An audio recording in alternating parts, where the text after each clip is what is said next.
بسم اللہ الرحمن الرحیم۔ السلام علیکم ورحمۃ اللہ وبرکاتہ۔ الحمد للہ وکفی وسلام علی عبادہ الذین اصطفی، اما بعد۔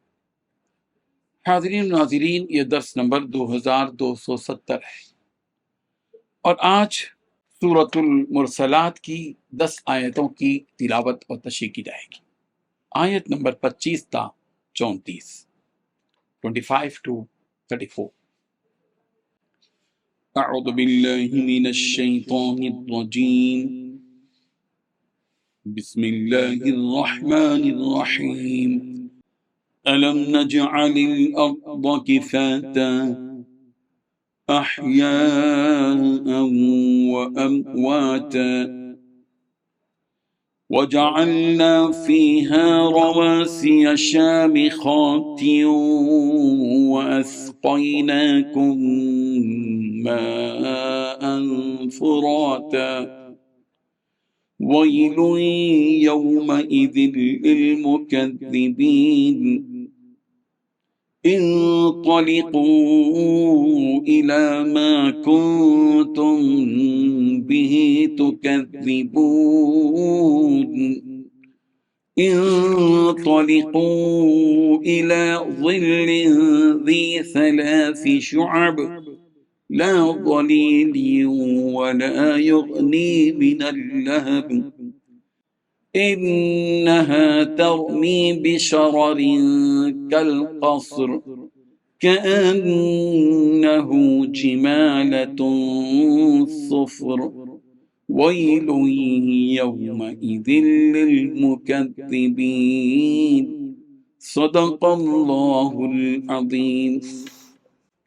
لفظی ترجمہ یوں ہے، الم نجعل الارض، کیا ہم نے نہیں بنایا زمین کو، کفاتن سمیٹنے والی، احیان زندوں کو، وہ امواتا اور مردوں کو، وجعلنا فیہا اور اس میں بنائے ہم نے رواسیہ مضبوط پہاڑ، شامخات بلند و بالا، واسقیناکم اور پلایا ہم نے تمہیں، ماء پانی، فراتا میٹھا، ویل یومئذ ہلاکت ہے اس دن، للمکذبین جھٹلانے والوں کے لیے، انطلقوا تم چلو، الی ما کنتم اس چیز کی طرف تم تھے بھی اس کو تکذبون جھٹلاتے، انطلقوا تم چلو، الی ظل ایک سائے کی طرف، ذی 3 شعب جو 3 شاخوں والا ہے، لا ظلیل نہ ٹھنڈک پہنچانے والا، ولا یغنی اور نہ ہی وہ فائدہ دے گا، من اللہب شعلوں سے، انہا بلا شبہ وہ، ترمی پھینکے گی، بشرر چنگاریاں،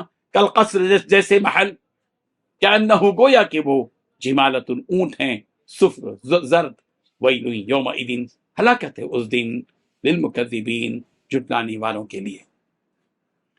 ترجمہ یوں ہے، کیا ہم نے زمین کو ایسا نہیں بنایا کہ وہ سمیٹ کر رکھنے والی ہے، زندوں کو بھی اور مردوں کو بھی، اور ہم نے اس میں گڑے ہوئے اونچے اونچے پہاڑ پیدا کیے اور تمہیں میٹھے پانی سے سیراب کرنے کا انتظام کیا۔ بڑی خرابی ہے اس دن ایسے لوگوں کی جو حق کو جھٹلاتے ہیں۔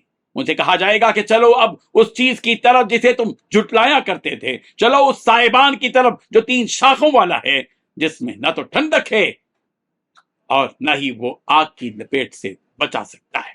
وہ آگ تو محل جیسے بڑے بڑے شعلے پھینکے گی، ایسا لگے گا جیسے وہ زرد رنگ کے اونٹ ہیں۔ بڑی خرابی ہوگی اس دن ایسے لوگوں کی جو حق کو جھٹلاتے ہیں۔ ان 10 آیتوں 9 باتیں بیان کی گئی ہیں۔ پہلی بات، کیا ہم نے زمین کو ایسا نہیں بنایا کہ وہ زندوں کو بھی اور مردوں کو بھی سمیٹ کر رکھنے والی ہے۔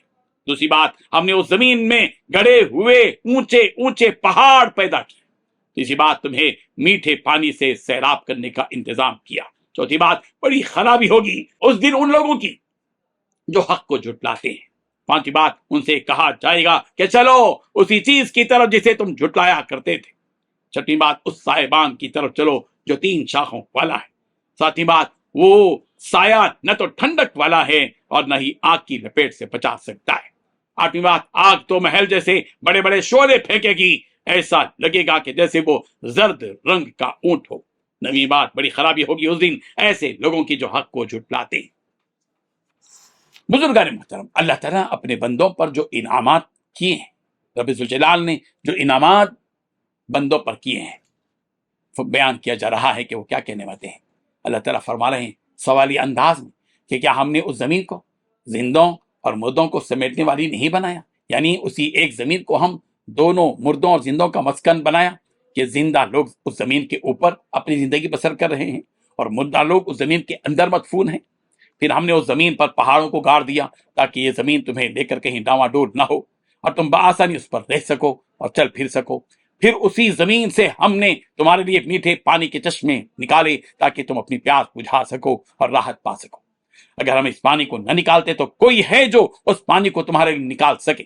قل ارأیتم ان اصبح ماؤکم غورا فمن یأتیکم بماء معین، ذرا بتاؤ کہ اگر تمہارے کنویں کا پانی نیچے کو اتر کر غائب ہو جائے تو کون ہے جو تمہیں چشمے سے ابلتا ہوا پانی لا کر دے۔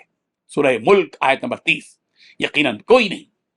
تو پھر اگر ان سب نعمتوں کے باوجود کوئی نعمتوں کے نازل کرنے والے کی نافرمانی کرتا ہے اور نعمتوں کی ناشکری کرتا ہے تو پھر ایسے لوگوں کے قیامت کے دن بڑی خرابی ہونے والی ہے۔ ویل یومئذ للمکذبین، بڑی خرابی ہے ان لوگوں کے لیے جو جھٹلاتے ہیں، بڑی خرابی ہے اس دن جو لوگ کے اس دنیا میں جھٹلاتے ہیں۔ جب قیامت کا دن ہوگا اور ساری دنیا فنا ہو جائے گی اور سارے انسان دوبارہ زندہ ہو کر اپنے رب کے سامنے ایک میدان میں جمع ہو جائیں گے جس کو میدان محشر کہا جاتا ہے، تو اس دن ان جھٹلانے والوں سے کہا جائے گا کہ اب چلو اسی چیز کی طرف جسے تم دنیا میں جھٹلایا کرتے تھے اور اس کے حق ہونے کا انکار کیا کرتے تھے، یہی تمہارا ٹھکانہ ہے۔ اور چلو اس سائبان کی طرف جو 3 شاخوں والا ہے کہ جس میں کسی قسم کی کوئی راحت نہیں، نہ تو وہ ٹھنڈک ہے، نہ تو وہ تمہیں ٹھنڈک پہنچائے گی اور نہ سایہ فراہم کرے گی اور نہ ہی آگ کی لپیٹ سے تم کو بچائے گی، بلکہ وہ خود ہی ایک عذاب ہوگا جو تم پر آگ کے بڑے بڑے شعلے برسائے گا۔ یہاں سائے سے مراد جہنم کی آگ سے اڑتا ہوا دھواں یا شعلے مراد ہیں جو انہیں ہر طرف سے گھیرے ہوں گے۔ انا اعتدنا للظالمین نارا احاط بهم سرادقها، ہم نے ان ظالموں کے لیے آگ تیار کر رکھی ہے کہ جس کی لپیٹیں ایسی ہوں گی جو انہیں ہر طرف سے اپنے گھیرے میں لے لیں گی۔ سورہ کہف آیت نمبر 29 سورہ زمر کی آیت نمبر 16 میں کہا گیا لہم من فوقہم ظلل من النار ومن تحتہم ظلل، ان کے اوپر بھی آگ کے بادل ہوں گے اور نیچے بھی۔